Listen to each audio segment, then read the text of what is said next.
Bonjour à vous et bienvenue dans ce dernier épisode de ce road trip au Japon. Et pour le coup, on se passera d'intro. Donc c'est parti.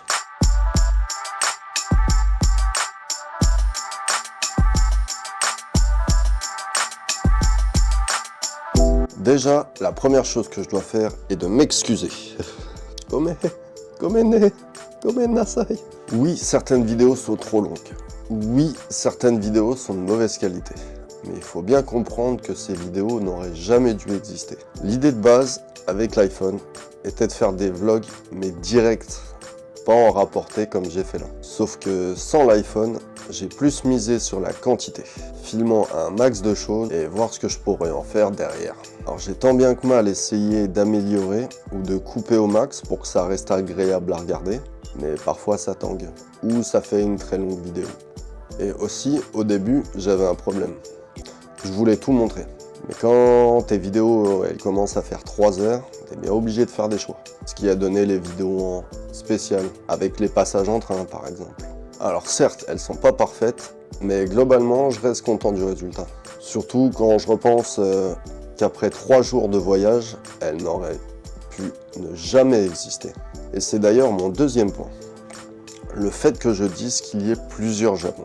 Alors c'est difficile à faire vivre en vidéo, mais historiquement, vous savez que le Japon était divisé. Différents clans qui contrôlaient différentes provinces, tout ça avant d'être réunifié. Et bien c'est comme ça qu'il faut voir les choses. Comme si chaque ville avait sa propre identité. La palme pour Okinawa bien sûr, malgré la présence militaire, même si le plus flagrant pour moi reste Kyoto-Osaka.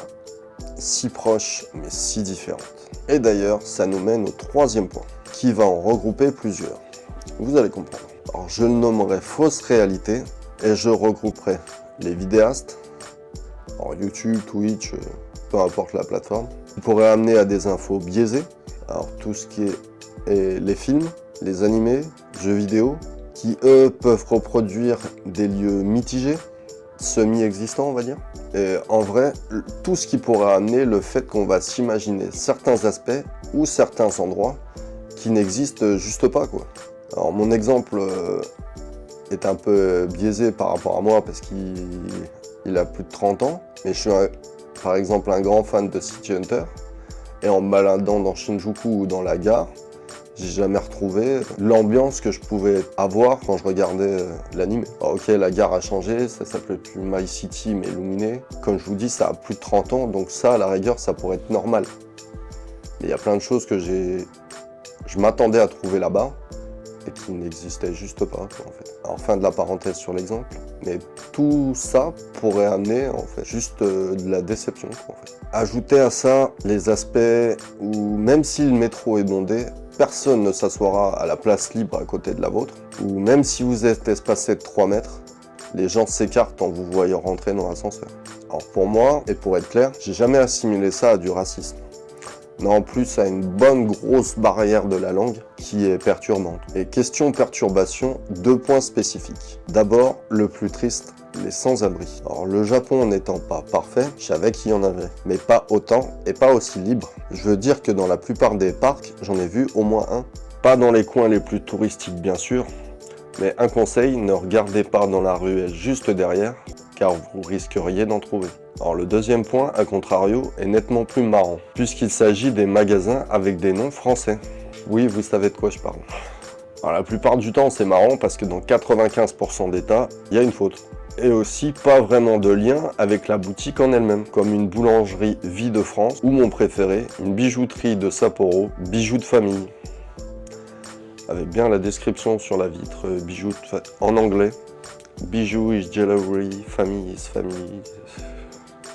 Presque envie de rentrer dedans pour leur expliquer que en français, les bijoux de famille, c'était absolument pas ça. Bref, tout ça nous mène à un autre point, un peu négatif aussi, puisqu'on parle d'argent. Plus précisément, ce que j'appellerais frais cachés. Pas vraiment cachés non plus, mais plus qu'on ignore avant d'y être. Exemple, vous sortez boire un verre, ou juste pour jouer aux fléchettes, et il y a des table charges. Le bar que vous désirez aller est fermé, il y en a un autre un peu plus loin, mais il faut prendre un taxi, etc. Vous voyez où je veux en venir? Tous ces petits frais qui arrivaient en fin de voyage ont créé un trou dans le budget. Le pire pour moi, les combini. Alors oui, je sais, ça reste pas très cher, mais quand un jour sur deux, vous mangiez une banane et en fin de voyage, vous réalisez que la banane c'était 1,50 €, 2 € pièce, vous regrettez de pas manger de petit déjeuner salé. Alors il me reste 2 points à aborder, mais je vous en parle dans la prochaine partie. Alors je voudrais en premier vous remercier, sincèrement, tous ceux qui ont regardé les vidéos, même 2 minutes, que ce soit ici sur YouTube ou sur TikTok pour les vidéos que j'ai postées là-bas. Bien sûr, tous ceux qui se sont abonnés, on a passé la barre des 50, donc merci. Merci à tous ceux qui like, qui commentent ou qui partagent, ça me touche beaucoup, donc merci et continuez. Et je voudrais revenir sur les 2 points qu'il me reste à aborder. Mais d'abord, petite info, je vous avais tout spoilé. Alors pour les plus perspicaces, derrière moi, la carte qui montrait en fait toutes les préfectures que j'avais fait et qui est dispo depuis la première vidéo. Et d'ailleurs les vidéos où j'annonçais, alors soit furtivement, soit clairement, la prochaine destination. Si vous l'aviez remarqué, c'est que vous avez regardé les vidéos en entier. Et c'est à vous que je m'adresse. Car mine de rien, j'ai essayé, de par mes montages, avec le choix des musiques aussi, je voulais faire passer un message très simple, clair et fort en même temps. Olewa, Nihonga, Daisuke desu, Anthony. Comme vous pouvez le voir, ça me laisse toujours très émotif. Au point que j'ai bien cru faire une dépression post-Japon. Mais non en fait. Déjà parce que ça s'est déclenché 6 mois plus tard. Je veux bien être mou mais il y a des limites. Et c'est pas tout le temps en fait. Mais juste de repenser à certains endroits, à certains moments, ça me met très vite la larme à l'œil. Voilà pourquoi, tout comme mon collègue d'ailleurs, on compte bien y retourner. Et le plus vite sera le mieux. Ma vie contre un combini s'il vous plaît. Pour résumer, si vous êtes fan du Japon médiéval, vous pourrez toujours en retrouver l'atmosphère en visitant les nombreux châteaux. Mais ça a beaucoup changé. Toujours aussi mystique, il a su faire passer mes désillusions en nouvel amour. Et il faut avouer que la nourriture a joué un rôle.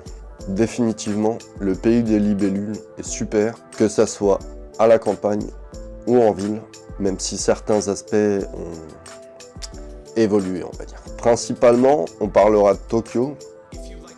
Et même si c'est très grand et très mignon, je ne peux vous conseiller que d'élargir vos destinations et vous découvrirez peut-être une toute autre culture, surtout avec le taux du yen en ce moment.